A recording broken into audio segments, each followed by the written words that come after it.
Well, thank you for being here this evening. I want to tell you how honored and pleased I am to be able to be with you. I also want to thank the Salama Foundation for their sponsorship of the parenting series and for their very generous hosting of me during this first visit for me to Abu Dhabi, and I hope it's not the last one. I happen to notice today, by the way, that you have had rain. In California, where I come from, we are in the middle of a 4-year drought. And so I hope perhaps that I might take some of it back with me to my own country when I come home at the end of this week. May I ask quickly before I begin, how many of the people here are parents, especially of young children? Okay, I noticed a line of people standing outside the Children's Center, and I thought that perhaps there would be many of you here. And how many of you work with parents, providing them with perhaps support and guidance? Okay, excellent, wonderful. I'm a scientist who studies children's development. I focus particularly on psychological development at the beginning of life. But I am also committed to the translation and implementation of this research in practical ways to benefit parents and those who help to care and educate young children. And in doing so, I am assisted by a gifted early childhood educator who also happens to be my wife, Janet. Janet directs the Center on Child and Family Studies at the same university where I teach. And over the years, she has become respected as a wise and experienced early childhood educator. She directs the center that is our university's infant and toddler and preschool care and education center, what I think we would call out here a nursery school. And for that reason, parents often turn to Janet for advice. In the challenges that young children face, parents all over the world, they ask for Janet's guidance about how to respond. And she offers them, I think, helpful assistance. But I want to begin by telling you what it is that Janet says to all the parents who work with her. And she says this: there is nobody who knows your child better than you do. There is nobody who understands your child's temperament and personality, who understands your child's likes and dislikes. There is nobody who knows your child's past better than you do, and there is nobody who is more committed to your child's future well-being than you are. And so although she offers them her own wisdom and perspective, she honors and recognizes the unique relationship that each parent has developed to their special child and helps parents understand their unique and special place in that child's world. That is really what becoming a parent is all about. Beyond everything else, it is the development of a special relationship with a special child in which you know your child intimately, and your child also comes to know you, and their knowledge of you helps to shape their psychological development.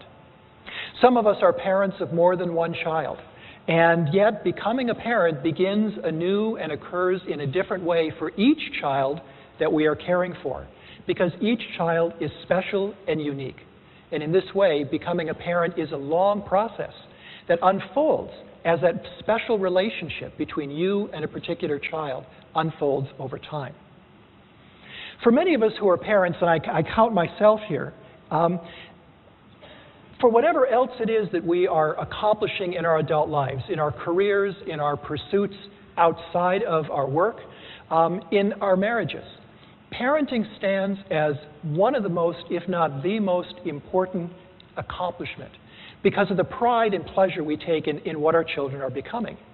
And yet it is also the source sometimes of the greatest frustration, of the greatest challenges, of the greatest mysteries in our efforts to provide what it is that children need.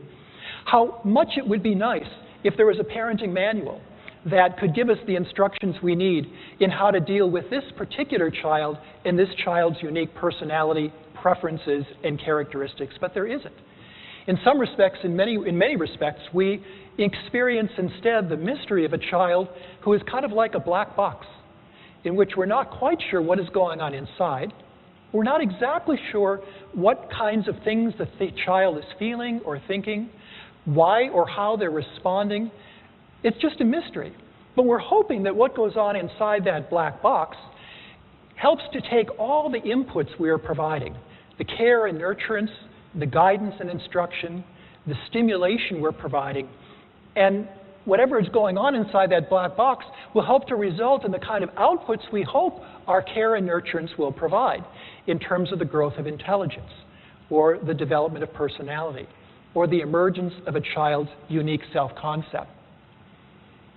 In some ways, what Janet and I try to do in our work with parents and educators is to try to open up that black box, to show a little bit of what it is the child is thinking and feeling, of what is going on within the child by which the things we provide help to shape developing intelligence and personality and self-concept.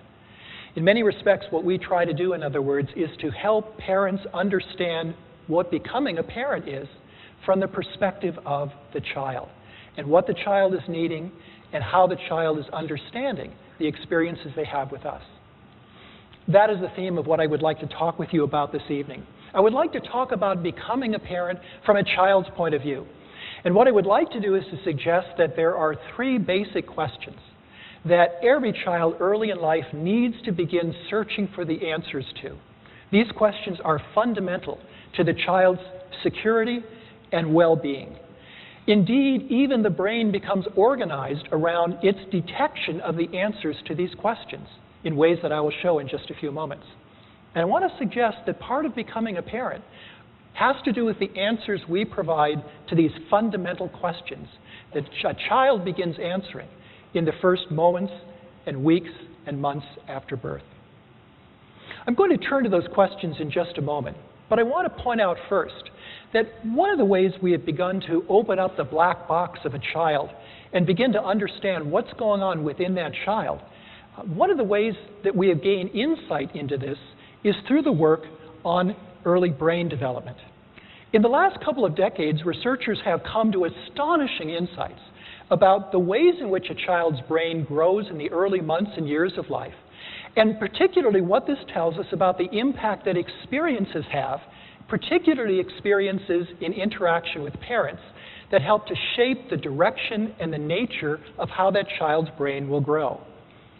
One of the lessons of brain development that has had tremendous influence in our thinking about early childhood development, for example, is that the brain grows enormously and explosively virtually from the moment of conception through the early years of life. Indeed, the rate of growth in brain development in the first years of life is faster and stronger than at any subsequent period of development. The brain is quite simply growing at an incredible rate, far faster than any other organ system in the early months of life, and will continue to grow at that kind of rate in the early years of life. As one illustration of that, in prenatal development, when the brain is beginning to populate itself with nerve cells, the growth of new nerve cells in the developing brain prenatally occurs at a rate of about 250,000 new nerve cells every minute. And that pace of brain development is an astonishing one. So the first part of brain development, the first step of the child's developing brain, occurs as those neurons are populating the brain and are creating the basic architecture of the brain. This figure really illustrates that process. It's a cross-section of a portion of the developing brain at a very early stage. And those lines and squiggles you can see are actually what the neurons look like as they are magnified through electron microscope. And the first step of brain development is that population of the child's brain. The next thing that happens is those neurons also begin to form connections to other nerve cells. These form the communication networks by which the brain does its work. And part of the remarkable story of early brain development is not only that neurons are growing at an incredible rate, but so also are those connections. Indeed, by some estimates, there are more than 700 new connections between nerve cells that are occurring every second as the child is growing in the early weeks and months and early years of life. So by the time a child is 3 or 4 or 5 months old, the brain has become a densely packed organ, full of new neurons, full of connections between those neurons. In fact, research shows that a young infant's brain is a more densely packed organ than it will ever be at any subsequent stage of development. And the reason it is so densely connected is that it is becoming a brain of incredible potential, ready to respond to whatever life's condition should face it with. It has the potential of responding to all sorts of different circumstances into which the child has been born. And I'll describe more about that in just a moment. The only problem with this is that a brain that is so densely packed doesn't function very efficiently. It can't process very quickly. There's just too many connections standing in the way. So the brain's final step in its development is to weed out among those connections and to save those that are useful, those that function well in the child's early experience, and to weed out those that aren't useful at all. It does so through a principle that we call use it or lose it. In short, every time one of those connections is fired, it becomes strengthened through the activation process. And therefore, connections that aren't fired regularly in the course of early experience end up withering away and dying from lack of use. And the result then is, by the end of the first year and later in development, a brain that is less densely packed but much more efficient. And the reason it is much more efficient is because useless connections have withered away and the most important ones have retained and been consolidated. Does that make sense? What this points us to is the significant role that early experience plays, therefore, in helping to shape the basic architecture of the developing brain. In a very basic way, the brains that we all have, the brains that we have grown up with, have been shaped not only by genetics, but also by the quality of our early experiences. And it's reasonable for us to ask, why would this be so? Why would brain development be based so much on the quality of early experience? And the reason is actually quite simple but very profound. The reason is that any newborn baby is born into a world of unknowns. It's born into a world of questions about what is the kind of world that I have been born into. The answers to those questions are the answers that end up shaping how the brain organizes itself through the connections that it retains and the connections it gets rid of. And so part of the story of early development then is how these early experiences shape the development of the brain because of the answers that emerge to the unknowns into which the child has been born. So back to the three questions that parents help to answer in their early interactions with a child, because these are some of the unknowns that have to be answered. The first, and perhaps the most important one, is this: is the world safe or dangerous? Is the world safe or dangerous?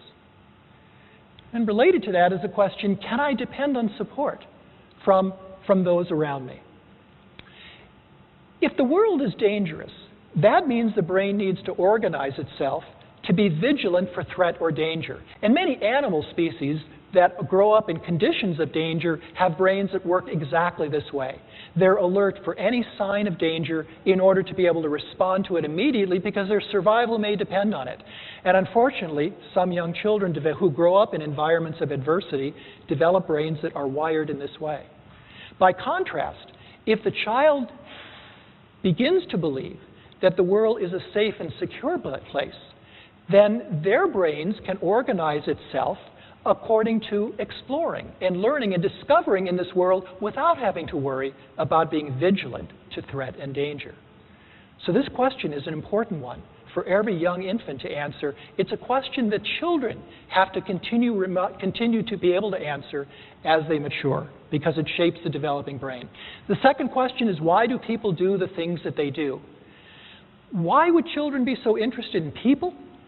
Quite simply because people are special figures in a child's world. They're not only the figures who do the most interesting things, but they're the figures who do the most to help ensure the child's development and survival.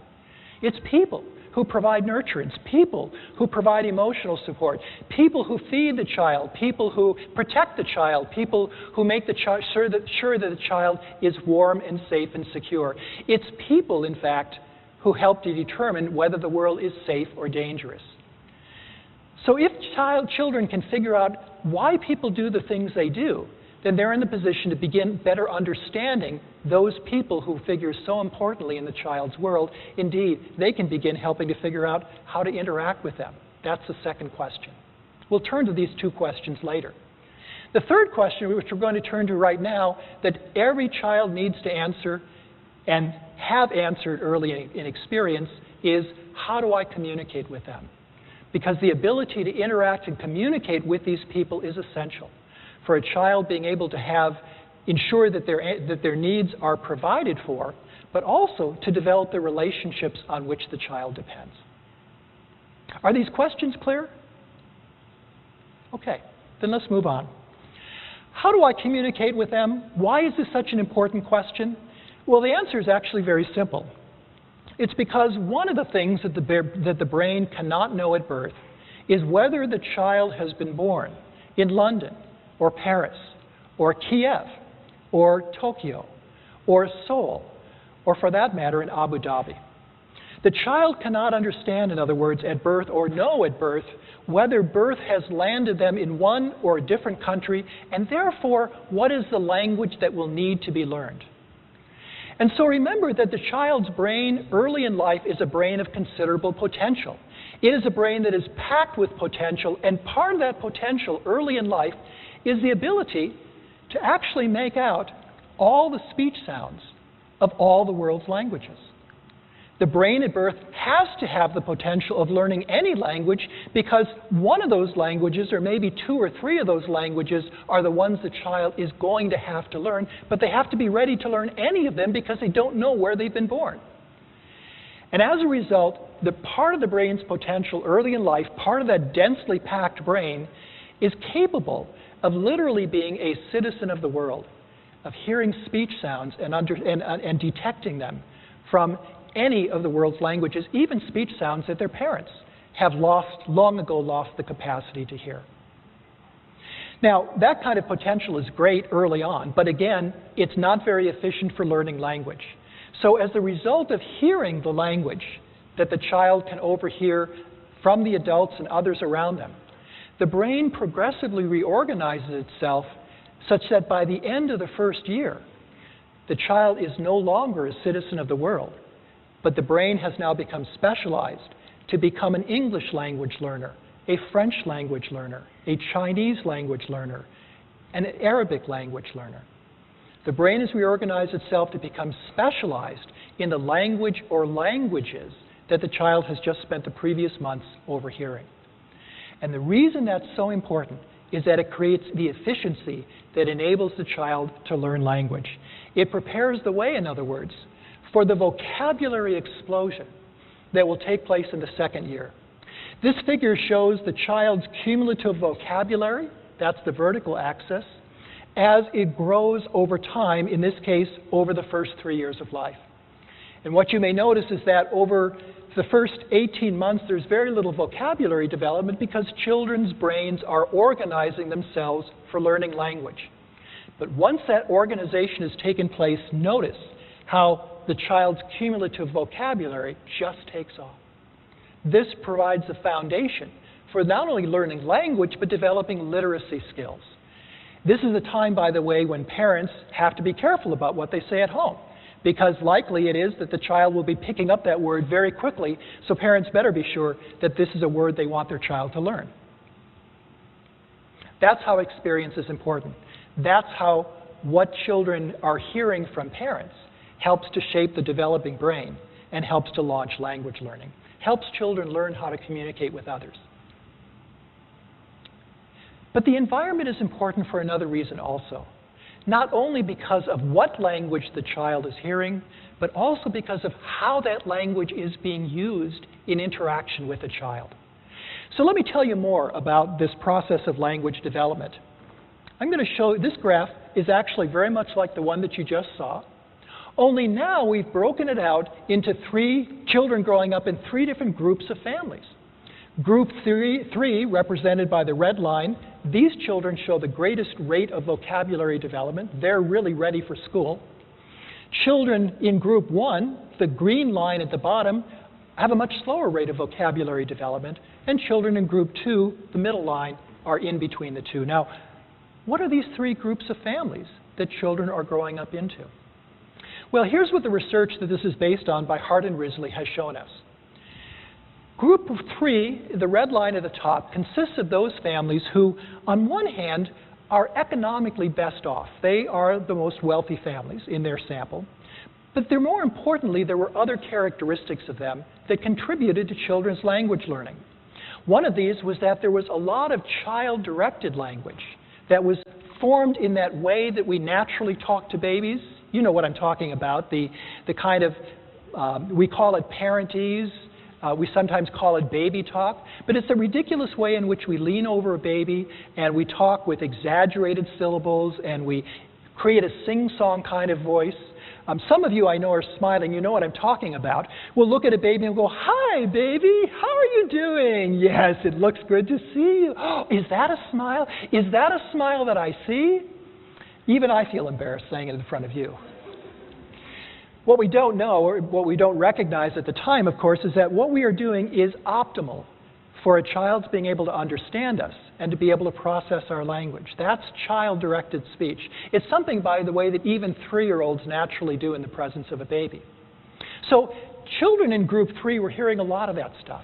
They were also hearing language being used in interaction with the child to unfold the child's experiences, to respond to a child's curiosity and interests, sometimes in storytelling, sometimes in talking about what they saw in a walk in the neighborhood, or to read stories to the child. There was a lot of language, and there was a lot of language used in a positive, constructive way embedded in the relationships that parents had with their children. By contrast, the families of Group 1 used much less language, much less of it was directed to children, and it was of a much different quality. What the researchers showed was that language used by parents in Group 1 was much more directed toward controlling and regulating children's behavior, telling them what to do, telling them what not to do, sometimes expressing frustration when children were getting into mischief. It was much less oriented toward unfolding and elaborating children's experience, and much more devoted toward trying to regulate their conduct. And much more of it was negative in tone. And as you can see, the impact of that was not only that children heard less vocabulary, but they were hearing it in a much less supportive relational context. And the effect was that there was much less vocabulary development going on as a result. So if we're thinking of becoming a parent, in part as our helping children answer the question, how do I communicate with the people around me?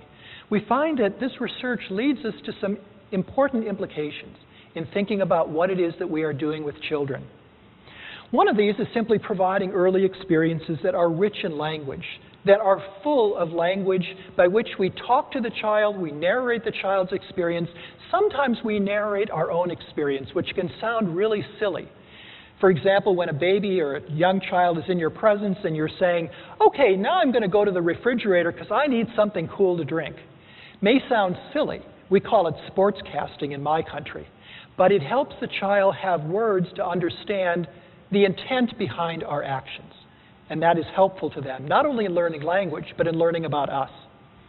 But also language in the context of warm, responsive social interaction that can occur in the context of storybook reading, conversations about the child's experiences and interests, and simply the times that we're playing with them and using language with them when we're doing so. Recognizing that children are attuned to what we're saying and how we're saying it. This language is positive, it's affirmative, it's very much focused on what has captured a child's interest and curiosity.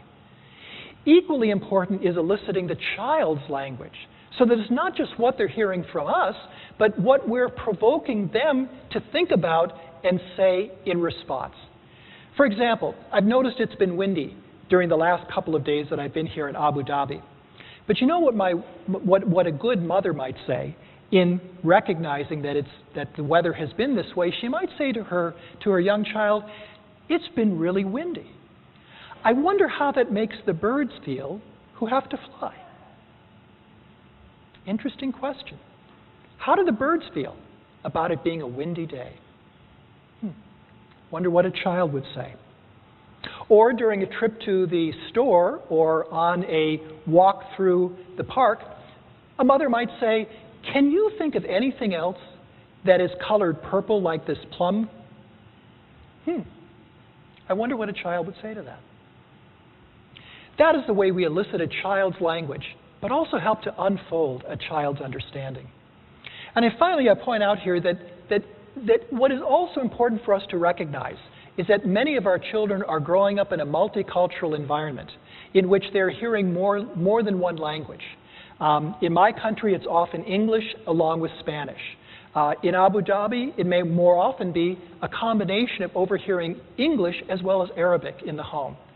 And the thing we need to be reassured about is that research shows that children have no trouble becoming bilingual in this way. In contrary to some of the initial concerns that children would be confused in their language development if they were hearing more than one language spoken to them, we now know that the brain is fully capable of distinguishing the two language systems. There's very little mixing them up. And indeed, there's some evidence now that children have who develop bilingually have some advantages because of the cognitive challenges it presents them with. So growing up multilingual is something that early experience also prepares children for. I finally want to point out that part of what is important about how we use language with young children is how it becomes incorporated into the fabric of our relationships with them. One of the things that I do in my research is to have mothers and their preschool age children, ages 3, 4, and 5, for example, come into the lab and talk about the child's recent experiences. Oftentimes, we'll ask mothers to help their children recall a recent instance in which the child felt a particular way, because conversations can be helpful in the child's understanding of their own emotions. Here's an example of one of those conversations in which we had a 5-year-old named Joey coming in with his mother to talk about something that had happened the day before, in which he had angrily shut off a computer game that he and his friends were playing because he thought that his friends were causing their characters to gang up on his characters. Do children play computer games here in Abu Dhabi? All the time. Okay, so we understand what this is all about. But what I want you to notice is how the mother is using language to provide an emotionally supportive context for her child. She recalls what happened. She said, "You didn't like that he was bouncing your guy off the game. That made you really mad." She's understanding. She's showing she understands what his experience was. She says, "It's hard when you feel so angry. You're going, he's bouncing my guy off there, right?" And rather than questioning why her child was angry or whether that was the right response, she simply says, or indicates, "I understand." She also talks about his current emotional experience. She says, "It makes you sad thinking about it, doesn't it?" And you can see by his expression that he's disturbed by having to recall that experience. It upsets him. But she also does what good elaborative conversations with an adult can do. She provides more information. She says, "After you stopped the game, the other guy said Joey wasn't doing so badly. You thought you were losing, but you weren't." And of course, as this conversation went on, she also coached her son about different strategies he might have used to manage his anger, and different approaches he might have used to help communicate with his friends about why he was so upset. That's what language used in the fabric of close relationships can do. It can help to unfold a child's experience, to give them a base of support, to help them understand themselves and other people around them.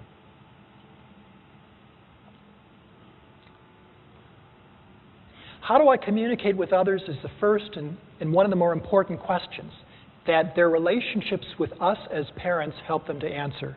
But the second question is equally important. Is the world a safe or dangerous place?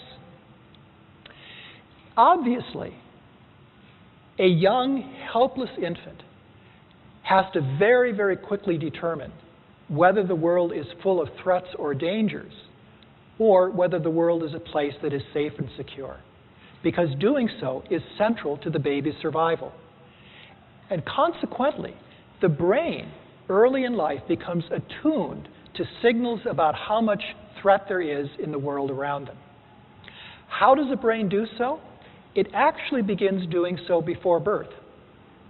We know that prenatally, for example, the fetus is already being exposed to the stress hormones in the mother's body that result from stressful experiences she is going through during pregnancy.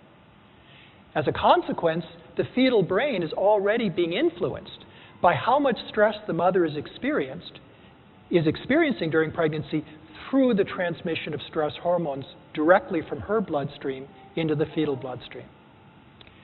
After birth, of course, children have their own direct experience of stress by which the brain registers how much adversity there is in the world around them. Now, it's important to recognize, of course, that stress is part of life, that every person experiences certain kinds of threat and stress, and that's a normal part of living. And that's why another part of this question is also, who's going to help me cope with the threats and dangers that come my way? Who provides support when I'm feeling anxious or worried? And therefore, the ways in which the brain answers the question, is the world safe or dangerous, is by also looking at the quality of care a child receives. And does the support and the protection provided by parents enable a child to conclude that this world is a safe place, and it's a place, therefore, that my brain can organize itself, not to be detecting dangers and threats, but instead to be able to learn and grow and explore and discover all the wonderful things in this world, knowing that somebody will be there to help me if I should get anxious, if I should get worried, if I need help. That's another reason that parent-child relationships are so important to helping a child answer that question, is the world safe or dangerous? How do we help them understand the world in this way? One way we do so, obviously, is by helping to manage the stresses and distress that result, the challenges that children face as part of growing up, and the support we provide them with in helping to manage their own emotions and help them to cope constructively with the challenges that every child has to face.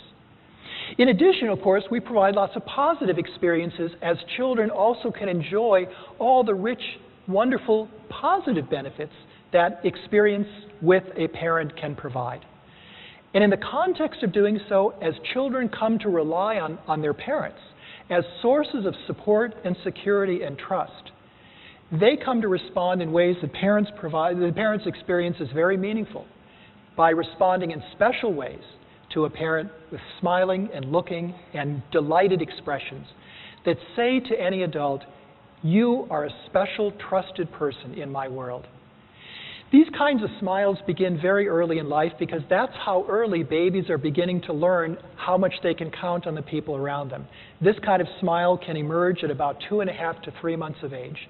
And as those of you who have seen this in your own children know, when you first begin seeing your young baby smiling at you, it's a tremendously powerful experience. An American newspaper reporter years ago wrote a book that documented the first year in the life of his daughter, Amanda. He called it Good Morning, Mary Sunshine. And he also talked about his own experiences as a father in her growing up. Let me show you how he wrote about Amanda's first smile. He wrote, "Amanda was on her back in a carriage in the living room. As I have every day, I leaned over and looked at her. I tickled her stomach and scratched her foot.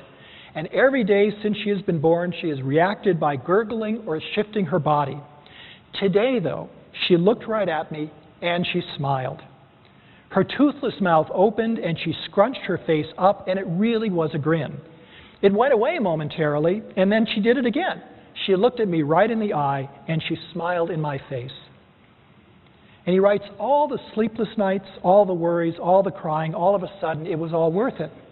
I called loudly to Susan, my wife, and she came running from the bathroom, and Amanda was still smiling when she got there, and we looked down, smiling back.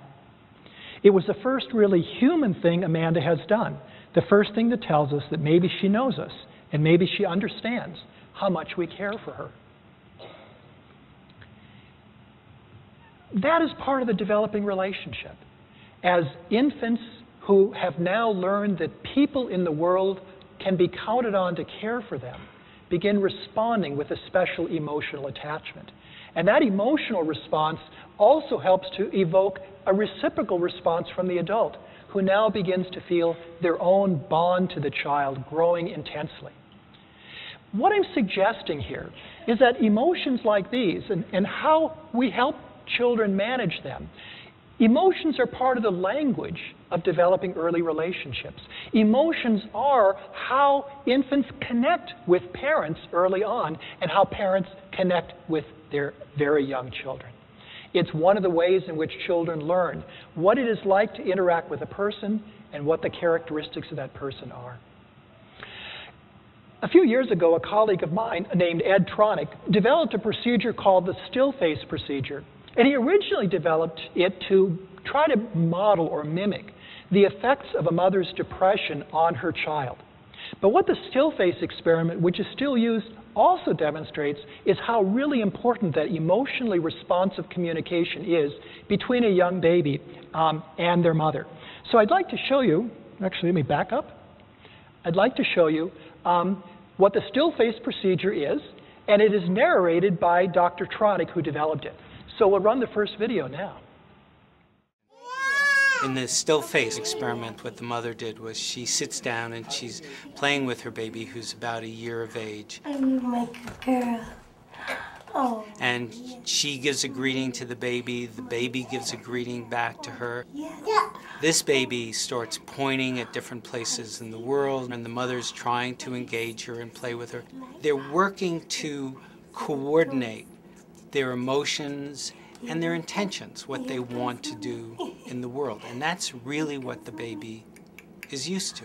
And then we ask the mother to not respond to the baby.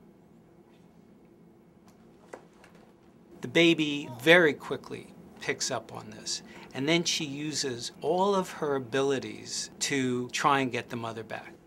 She smiles at the mother. She points because she's used to the mother looking where she points. The baby puts both hands up in front of her and says, "What's happening here?" She makes that screechy sound at the mother, like, "Come on, why aren't we doing this?" Even in this 2 minutes, when they don't get the normal reaction, they react with negative emotions, they turn away, they feel the stress of it. They actually may lose control of their posture because of the stress that they're experiencing. Okay.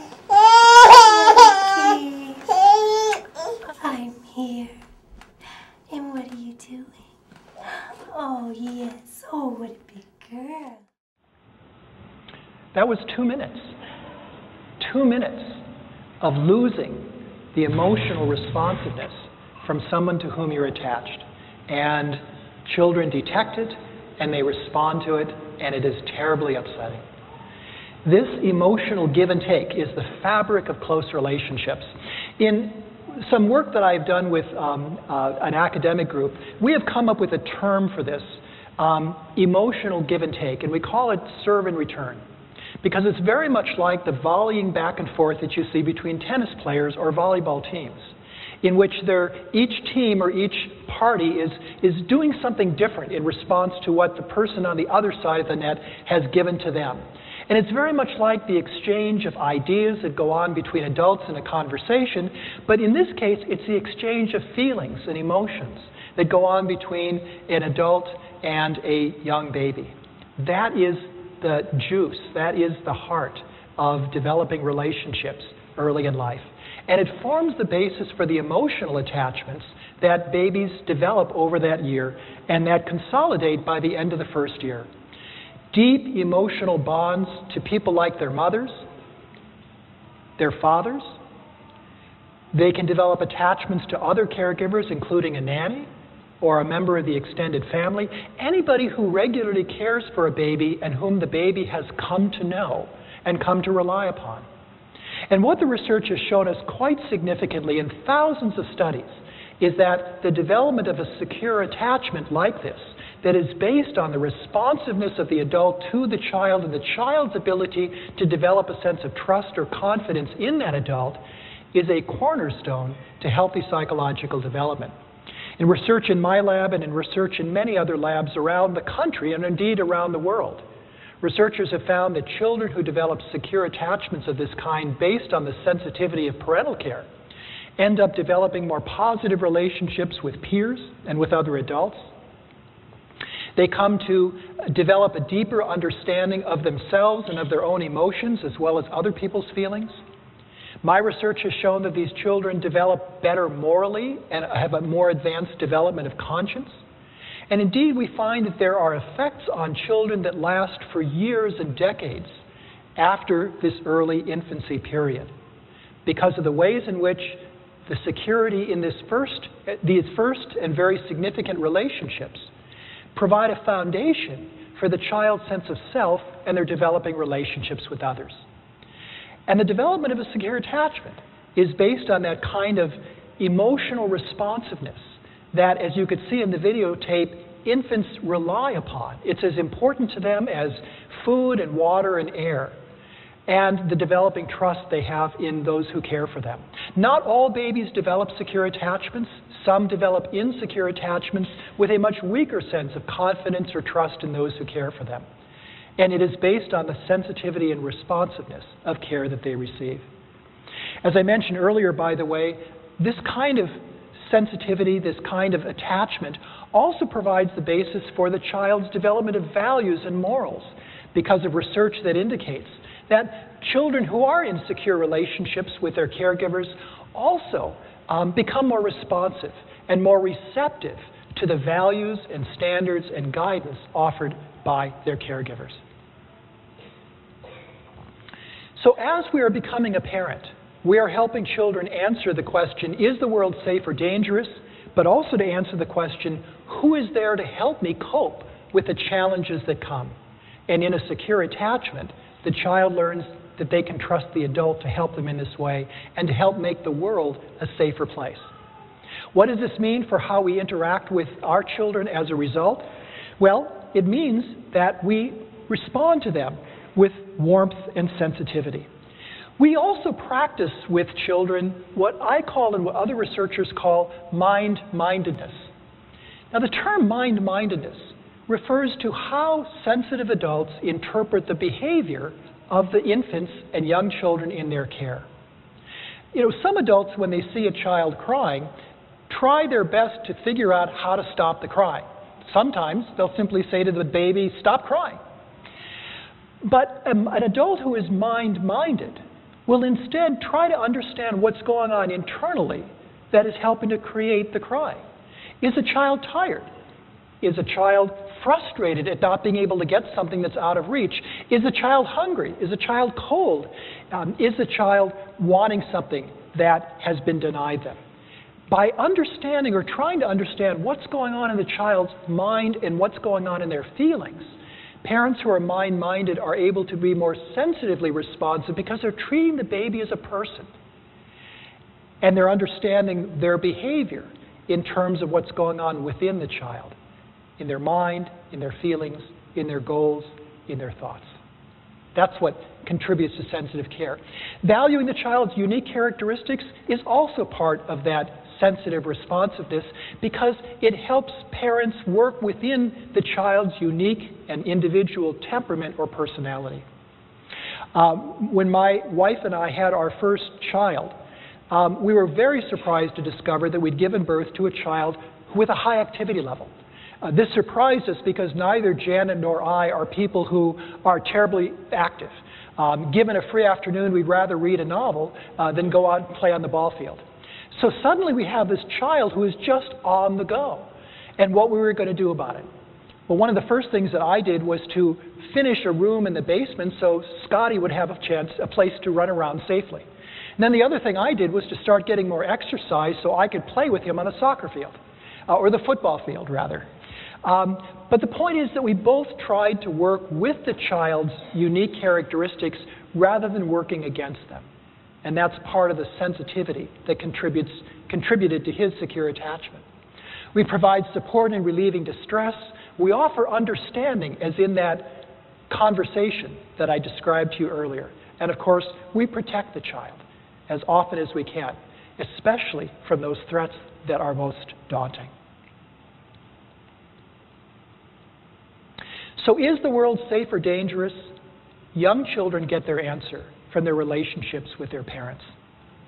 I now want to turn to the third and last question that each child needs to begin answering from early in life. And the question is, why do people do the things they do? As I mentioned earlier, this is important because people are such prominent figures in a baby's world.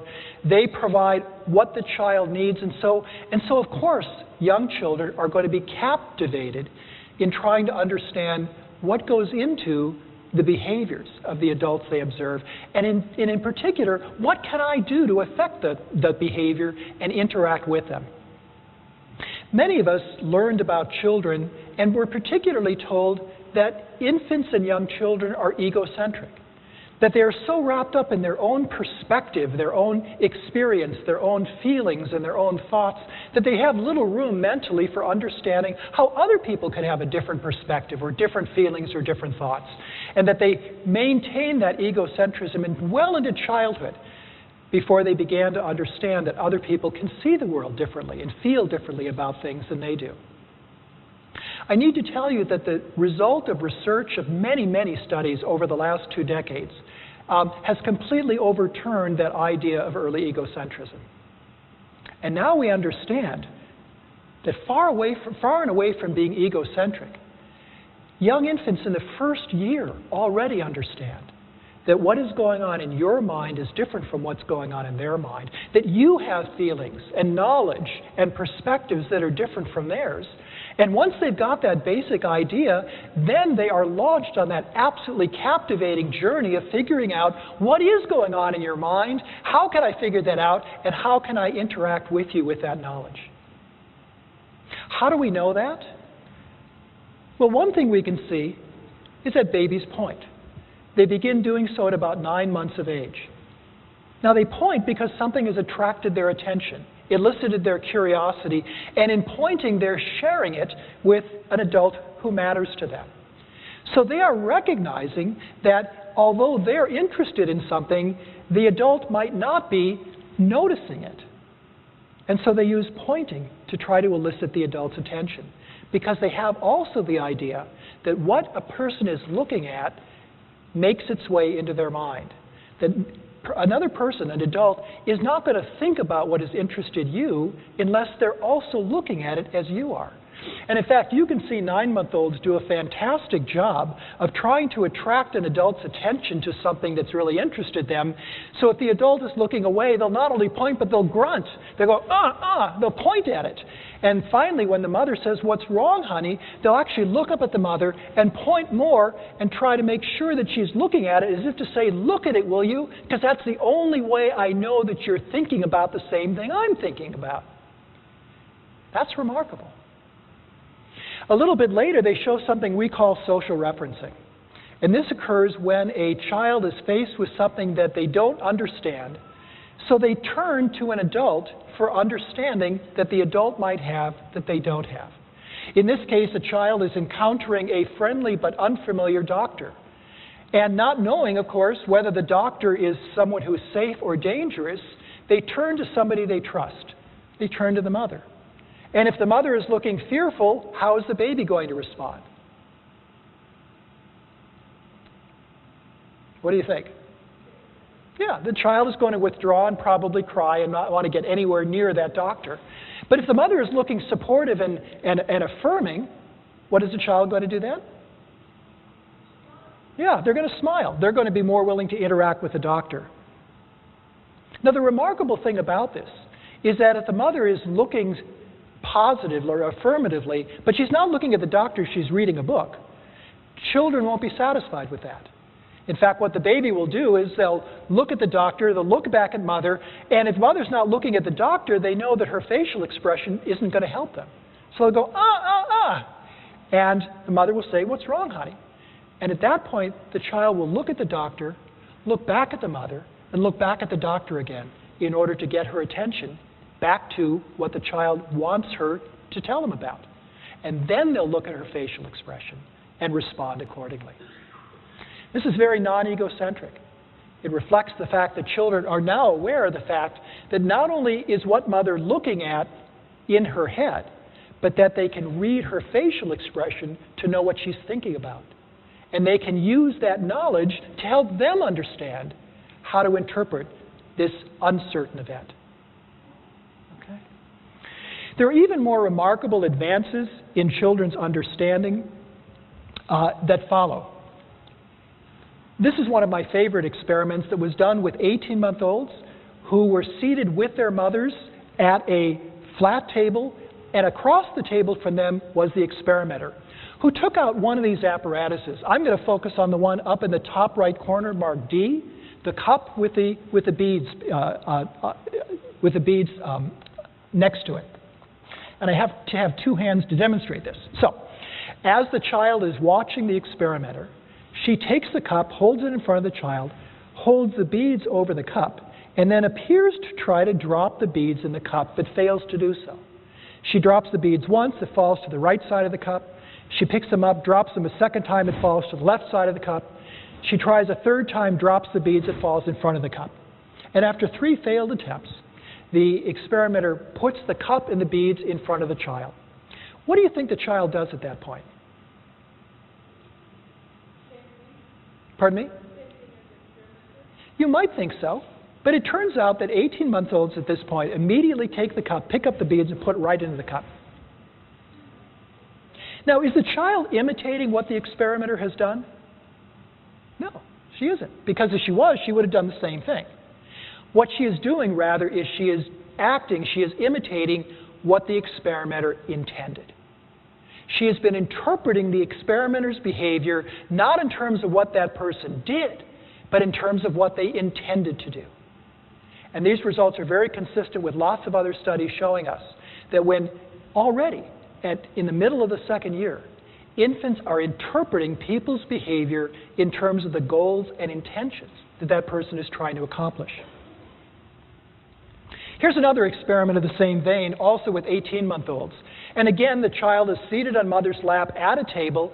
Experimenter is across the table from them, but this time in between them are 2 bowls of food. One has to do with crispy goldfish crackers, and the other bowl is full of sliced broccoli. Now here at Abu Dhabi, do children of this age, 18-month-olds, prefer goldfish crackers or slices of broccoli? Crackers, that's right. Well, they're like children in the United States then. Goldfish crackers, over and above 18-month-olds, love them. And so as the experiment is starting, they're both snacking from these bowls of food. The toddler is eating the goldfish crackers. The experimenter is eating both kinds, but is responding in a very unexpected way. Every time she takes a bite of goldfish crackers, she goes, "Ew, I hate goldfish crackers, yuck." And every time she takes a bite of broccoli, she goes, broccoli, I love broccoli. So she is using her emotions, which a child of this age can very easily understand, to convey her evaluation of the different kinds of food. And then the crucial moment arrives. The experimenter puts her hand right in between the 2 bowls of food, and she says to the child, "I want some more, give me some more." Now, if the baby responded egocentrically, what would she put in the experimenter's hand? Exactly. But 18-month-olds put broccoli. Now, they sometimes look very skeptical at the experimenter, as if to say, "You really like this stuff? Well, I guess you do, so you can have it." I had one person suggest to me that maybe they were giving the broccoli to the experimenter because it would leave more goldfish crackers for them. But whatever the reason,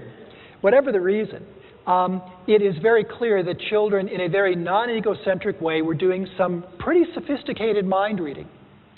In other words, they were looking at how the experimenter was responding emotionally to each food.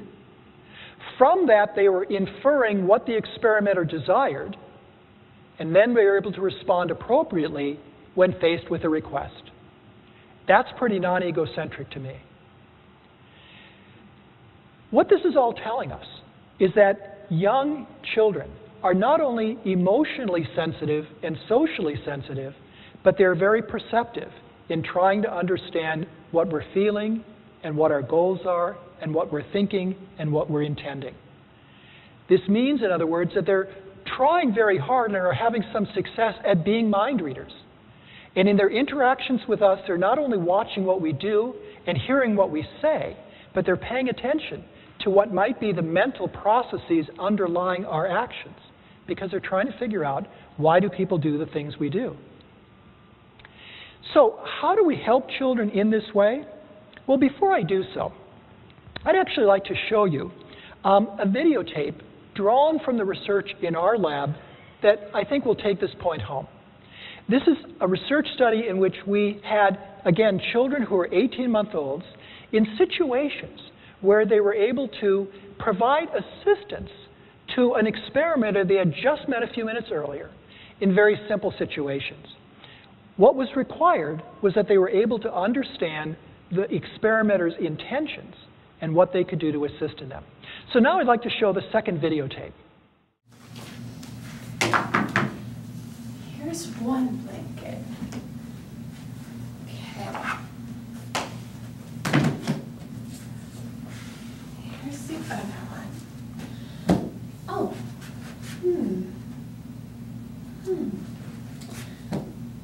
Oh. Oh. Now I can put my blanket in. What's that? I don't know. I just drew a swirly picture. Oh.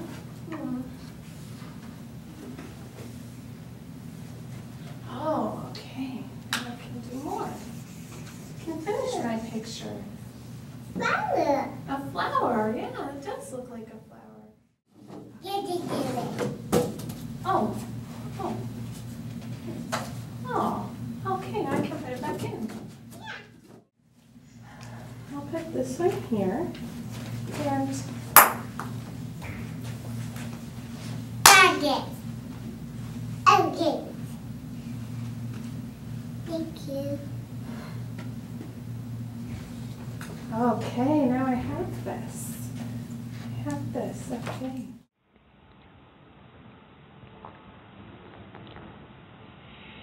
What we found in our experiments was that when the experimenter, when Emily in this case, dropped things or needed assistance in very simple ways in which the child knew what the goal was and they also knew what they could do to help, these children readily did so. But I only showed you half the experiment. The other half of the experiment consisted of similar situations in which the experimenter did not show the cues of needing help. She did not, in other words, reach for things with a facial expression indicating her need for assistance. So you remember, for example, where Emily drew a picture, capped the marker, and then accidentally knocked it off and reached for it. Well, there was a parallel situation in which she capped the marker, tossed it on the floor, and did not reach for it. Likewise, in the clothespin situation, instead of accidentally dropping the clothespin and reaching for it, there was a parallel situation in which Emily simply tossed the clothespin on the floor and didn't reach. And what we found was that toddlers did not help in those circumstances. In other words, 18-month-olds don't have an innate need to pick up markers and clothespins from the floor. What they are doing, in other words, is very sensitively reading what the adult's intentions are. And when the adult intends to throw it on the floor, they don't pick it up. But when the adult accidentally does so, and by reaching for it shows that they need it, toddlers readily help. Another example of their sensitivity to the mental states underlying our behavior. So in becoming a parent, we help children understand how it is and why it is that people do the things they do. And how do we help them do so? Well, one way is we label and talk about our own mental states and the mental states of other people that children know. And by mental states, it means putting words to the feelings and the intentions, to the goals and thoughts, the expectations, and the beliefs that underlie behavior that children can see in others around them. We also do so with children's own internal states. Help put words to children's own feelings and thoughts. Help them understand why they're reacting in the ways that they are to things, and what are some of the mental and emotional states going into that. And in helping children understand what goes on within people that cause them to act in certain ways, we also compare children's personalities or temperaments and the behaviors that result. Like saying, for example, that Sally really likes to be active and that's why she's always running around, so that children can help appreciate the role that temperament and personality play in guiding other people's actions as well as their own. I want to conclude by reminding you that I'm a psychologist, so I know what you're thinking right now. You're listening to the things that I'm saying about how emotionally sensitive, how socially aware, and how psychologically insightful young children are, and some of you are thinking that's not how children act. right? That doesn't describe the children that I see every day, perhaps, where I work or at home. Because you know as well as I do that for every act of sharing that children can engage in, you also see terrible selfishness. For every instance of emotional support and empathy, you also see children acting in negative, angry, and selfish ways. Why is it, you're thinking, as I do, that children, if they're not egocentric, nevertheless act as though they were so much of the time? And so I want to close by giving you a reason for that. And that is that it's not that children are egocentric, but that they have very, very limited self-regulation. And that in everyday situations, it is children's difficulty in controlling their feelings, in managing their impulses, in regulating their behavior, in focusing their attention, in thinking carefully. It is their limits in self-control that account for much of the behavior that we see that looks so very egocentric. So a child out in the playground, for example, when they're wanting to play with a desirable tricycle and some other kid gets to it first, they may be fully aware that that other child has the same desire to play with that valued toy that they do. But it does not prevent them from having a temper tantrum out of frustration at not being able to get the toy first. A child who has an adult parent tell them that it is not time yet for them to have a desired snack may fully understand what the adult's goals are in saying so, but it does not prevent them from feeling extraordinarily frustrated, consumed by the despair of not being able to have the snack exactly when you wanted to. Part of what I'm saying, therefore, is that self-regulation can undermine children's ability to act on what they know, and this is why they often act so egocentrically. Why is self-regulation such a problem? Because it develops very slowly in childhood and adolescence. It is based on an area of the brain called, among others, the dorsolateral prefrontal cortex, the maturation of which lasts from 12 months of age to 23 years of age. So young children are only taking baby steps in self-control. This has other implications. It means that when we say to a child, don't cry, and they're only age 2, we're asking them to do something their brains are not prepared for. And when we say to a 3-year-old, stop running, and they're only 3, we're asking them to do something in self-control that their brains are not prepared to do. Parents often expect more self-control than children's brains are capable of. I'll close with a story that comes to me from an Alaskan oil executive. I understand that people around here know something about the oil industry, so I thought this would be a good way to close. He was describing to me the investments that they make in oil exploration and the realization that when you are exploring for new oil fields, the investment that you make is not going to give you a quick return. You aren't going to get that money coming back to you in the next year, even in the next 5 years. In the next 10 years, you may get a return on your investment. That's how long it takes. And my understanding is that in the exploration that led to Abu Dhabi's oil discoveries, there was a similarly long time of patient investment that was required before that investment finally resulted in new discoveries.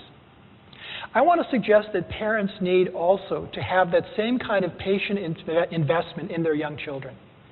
To invest their love, their devotion, their patience, their commitment to their children, their teaching of values, their communication of understanding and support, even when it does not seem to be rewarded by children's cooperative behavior. Because in the long run, we're investing in children's long-term development. We're investing patient capital, in other words, of ourselves in their healthy development. And it's in the development of that special relationship with a child that we are investing patient capital that on the long term results in children thriving in the kinds of relationships that we have developed with them. I thank you so much for being with me this evening.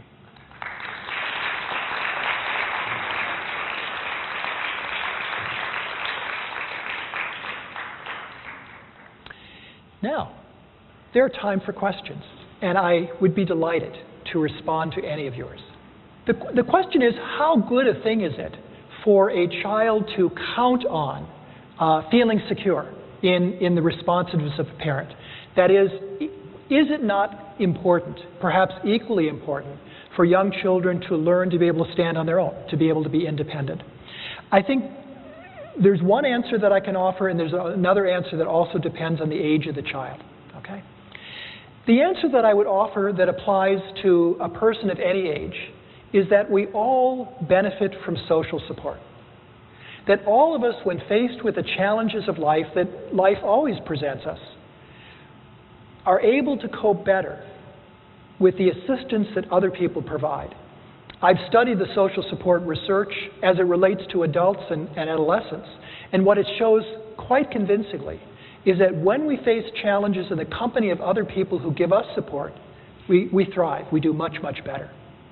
That is likely to be equally true of young children. But the other thing is that when we're talking about children in the opening years of life, say children from birth to age 6, who are not meant to face life on their own, they are built, they are designed to depend on the support of others. And indeed, they're developing brains and nervous systems, organize themselves based in part on the degree to which they receive social support for coping with stress. So in some respects, what I would say is that encouraging children to have confidence in our assistance is exactly what they need and does not risk spoiling them. Indeed, that security is part of what contributes to their growing in a psychologically healthy way. They will learn to cope with things on their own, but they will do so at an age when they have the capabilities of doing so. Is that helpful? Okay.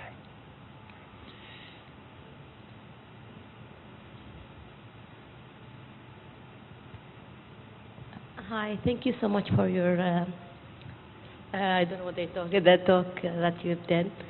I just have one question about how to react to ongoing crying without reason. What age of a child are we talking about? 1 to 2. And when you say ongoing crying, can you tell me a little bit more? I mean nagging about everything, even if they want something or nothing. Okay. Almost all the time. Okay. So let me respond in a way that may also help with the first question.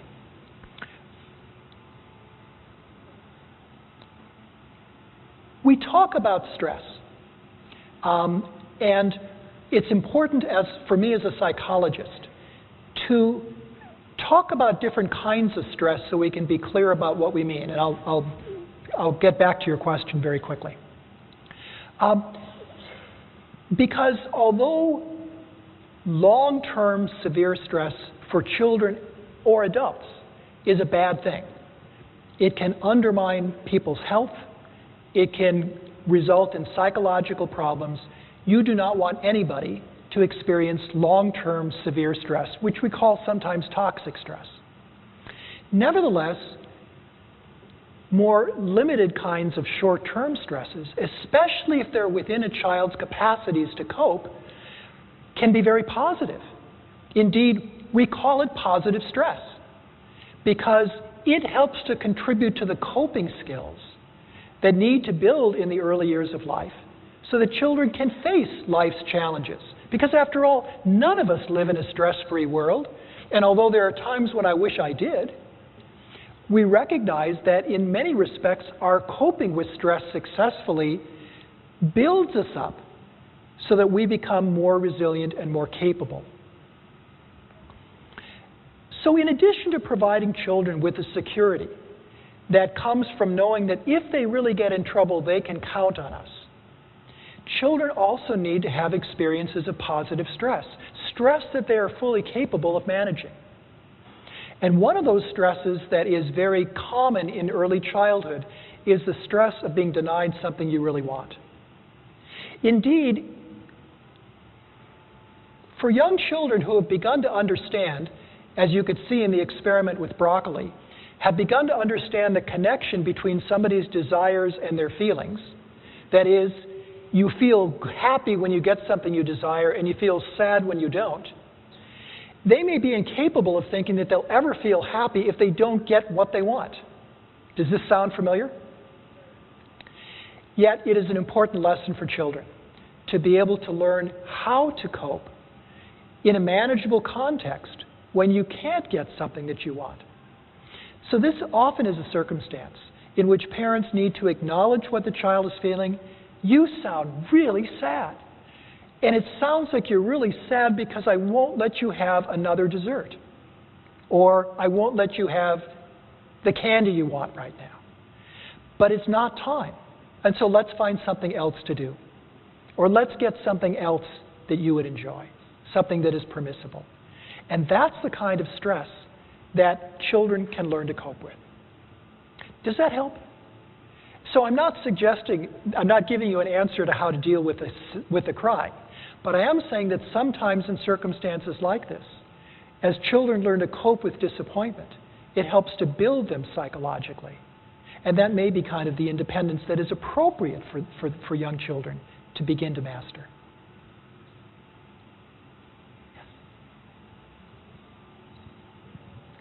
Okay.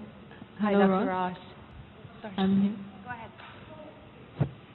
Dr. Ross, thank you very much for your lecture.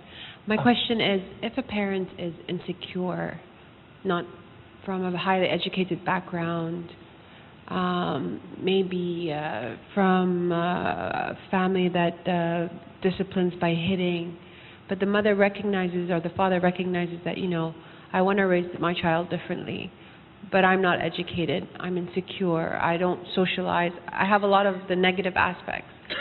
Can I still, I'm not saying me, but I'm saying in general, can the parent still help raise this child completely differently? Yes. Yes. Yes. Because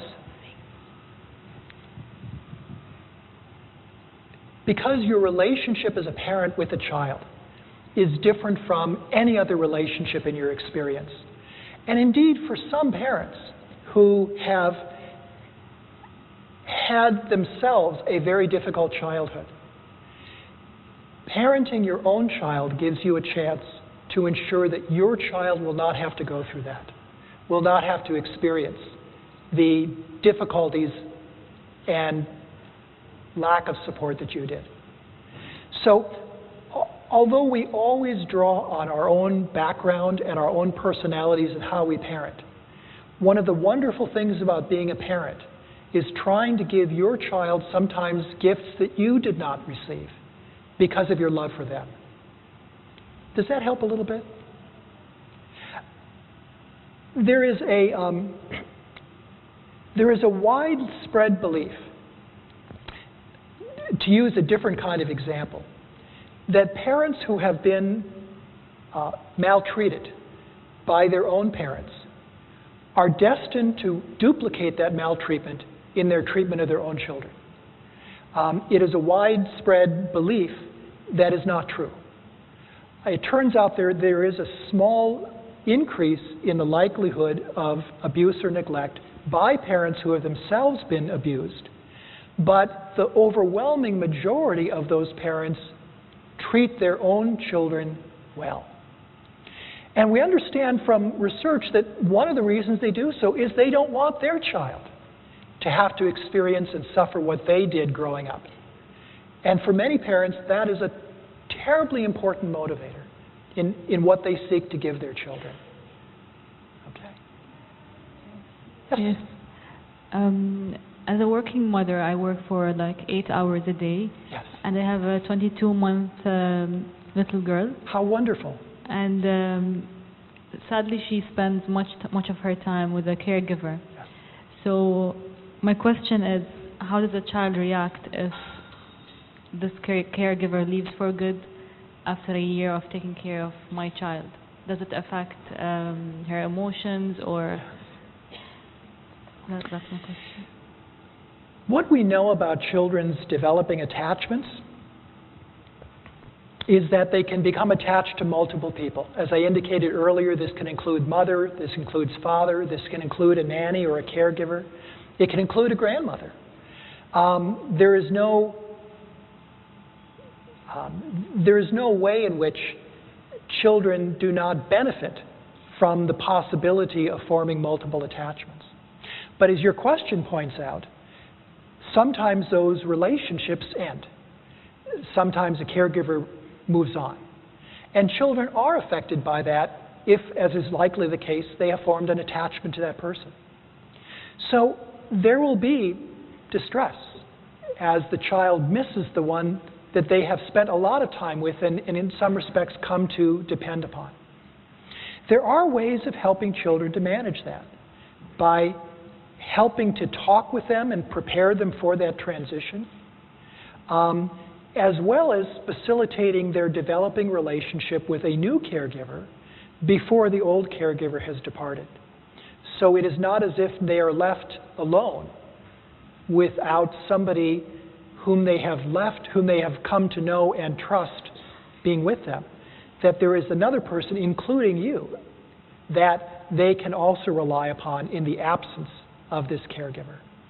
But it is something that you'll notice and that you'll respond to. Is that helpful? Okay.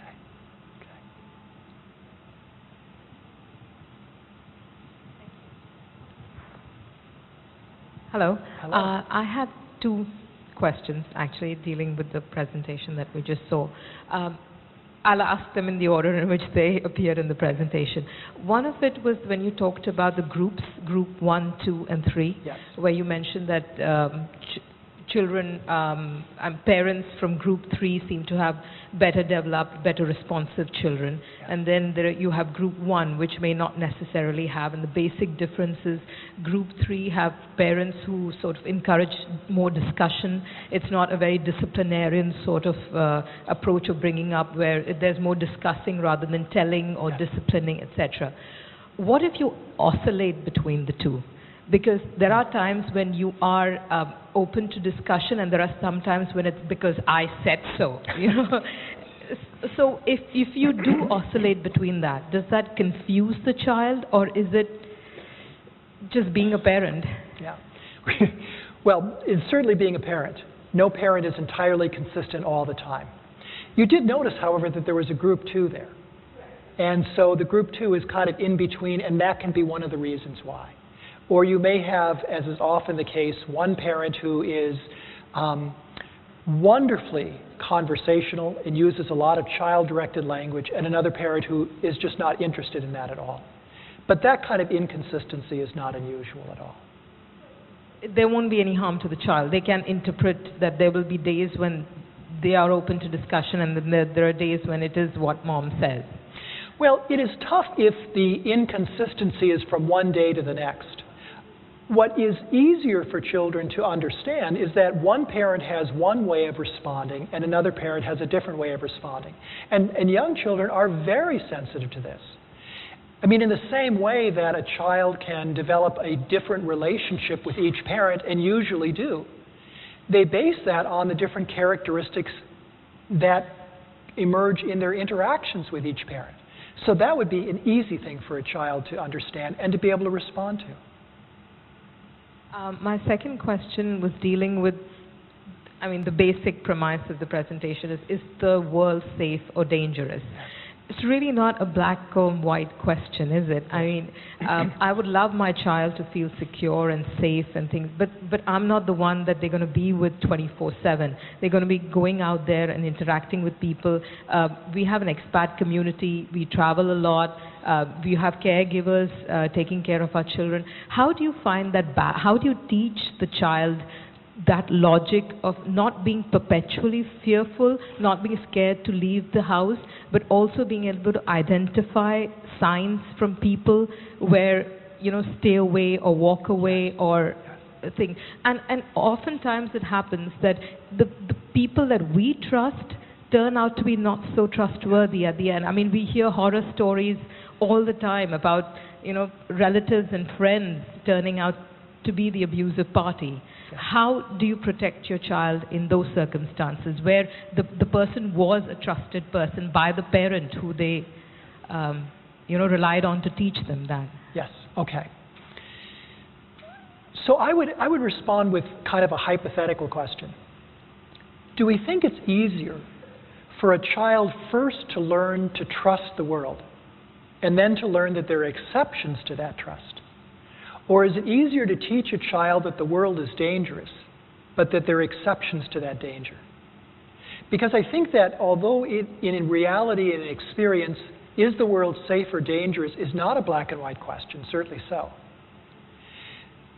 Early brain development organizes as if it were.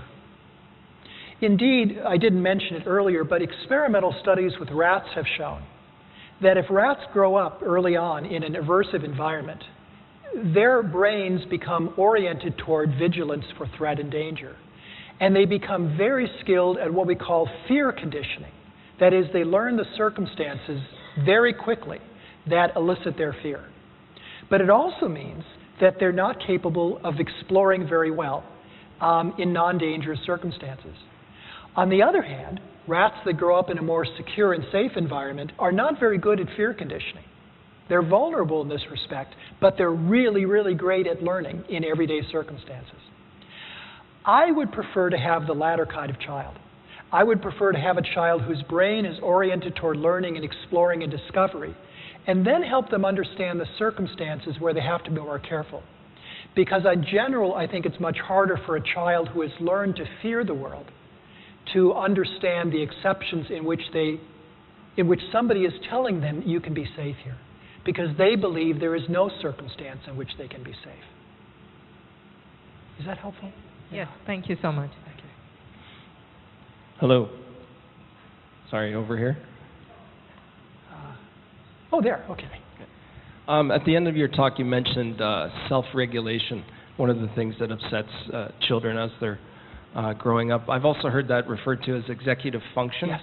Yes. What are some things that we can do as parents to help our kids develop executive function or self-regulation? You mentioned one thing, just helping them process their emotions, yes, offering alternatives. Are there any other types of activities or things we can do? There are.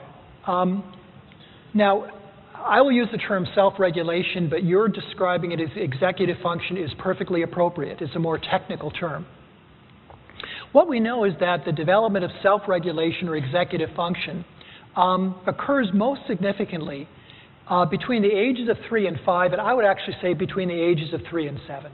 This is when the most significant advances take place. But there are things we can do to make it easier for children. One thing we can do is to try to guide children using do statements rather than don't statements. And by that I mean, because children's brains are not very good at self-control, when we tell them don't do something, it's very hard for them to manage their behavior accordingly. But they're very good when we say do something. So for example, instead of saying to a child when they're outside and at some risk, stop running, which is very hard for a child to stop doing if they're enjoying it, we can instead say, let's walk with springy feet. Give the child another activity that they can do that they might find interesting that's incompatible with running. Or instead of saying when they're indoors, stop shouting, which is very hard for a child to do at this age, we can instead say, as good teachers do, let's talk with our indoor voices. Okay. So that's one thing we can do. Another thing we can do is have appropriate expectations for their self-control. A survey that an organization I'm affiliated with conducted several years ago in the United States found that, generally speaking, American parents have far too high expectations for their children's self-control. They believed, for example, that a 3-year-old ought to be able to manage their emotions effectively. But we know that that's very, very hard for children to do at this age. They expected that 3-and-a-half-year-olds ought to be willing and able to share their toys, even though we know that's very hard for children to do. And what that means is that parents get very frustrated when their children don't cooperate in those ways, because now they think the child is being willfully uncooperative, rather than simply incapable of this kind of self-control. So, having appropriate expectations, guiding their behavior by using do statements rather than don't statements. We can also help structure their activities. Good teachers and parents, for example, when it's time to clean up an activity to get ready for something else, like going out or having a meal, will use some kind of advanced signal, like a cleanup song, that gives the child a way of preparing themselves for the fact that this activity will have to end soon. That kind of transition is easier for children if they get a signal that they can prepare for, rather than having it occur very abruptly. That assists in their self-regulation. And then finally, I would suggest helping children use words to manage their behavior. Teachers in the United States are well known for telling children who are emotionally upset, use your words, don't just simply lash out. If you're mad at somebody, tell them that, don't hit them. Does that sound familiar? Do teachers do that here too? Okay. What we often don't recognize is that that rule applies in other circumstances as well.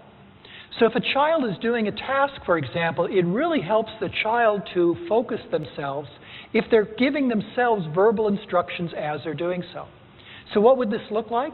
Well, if a child is planting a seed in a pot of soil, for example, it can be helpful to prompt the child to tell themselves about each step as they're doing it. So now I'm digging a hole for the seed to go in, and I'm moving the soil away, and now I'm putting the seed in it, and I'm putting the soil on top, and now I'm going to find some water to put on top. And children who are essentially narrating and guiding their behavior verbally are much more likely to stay focused on the topic because of the ways in which language contributes to their self-regulation. This is one of the reasons why having children do tasks in pairs can be really helpful, because they're talking to each other, and often they're talking to each other about the task. None of this will make the brain develop faster, but all of it helps the brain at its current stage of development to function more effectively in helping children regulate their own conduct. Is that helpful? Okay, thank you. Good question. Thank you, Professor. I think here. There you go. Yeah. I think your view about their children's brain development, about self-control, really is very important for parents and the teachers to know, so we can be more patient and more tolerant about their behavior and set our expectation more developmentally suitable for them. But like what I learned from you mentioned some methods that we can help build their self-control skills. But another like techniques that I read in a newspaper is like we can play simple games like taking turns. Yes. And help them to inhibit their one side of their behavior to like focus more on like other sides. Like we can play toss a ball game. Yes. And toss it back. Like that's like those kind of games that we can use in our teaching and daily like playing games. Is that like other techniques that I can use? That's exactly right. And in fact, there's a whole curriculum called Tools of the Mind that has been developed to contribute to the development of children's self-regulatory skills. And if you Google the term Tools of the Mind, you will get access to information about this. Now, what's important to recognize is, again, that techniques like this will not accelerate brain development. It won't make the areas of the brain governing self-regulation mature more rapidly. What it will do is help children function better with the brains they have by building the skills of self-control through regular activities. And the kinds of activities you've described are examples of those. So, for example, children in a nursery school can be playing a game in which they're dancing as long as the music is playing. But when the music stops, they have to freeze in the position that they were in. And that can be a wonderful skill for self-control. Another task involves children reading in pairs. And by reading, I'm meaning it may be simply telling a story from a storybook. Only one child is in the role of the reader, And the other child is in the role of the listener who has to then retell the story afterwards. This is clearly a technique for somewhat older children.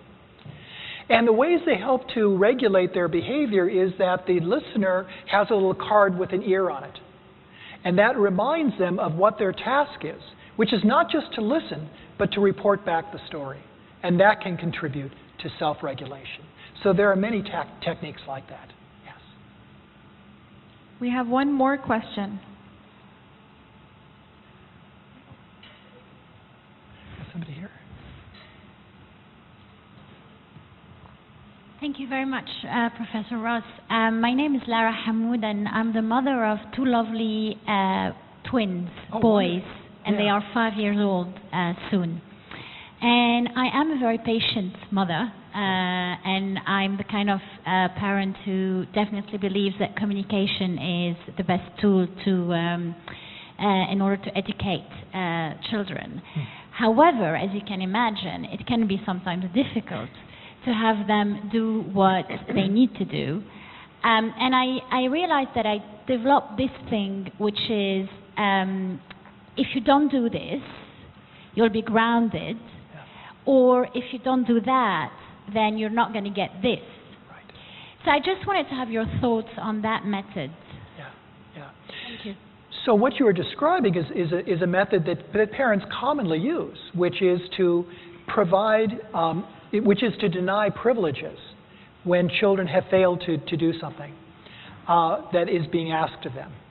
And that can work so long as what children are being denied is very important to them, and that will therefore motivate them.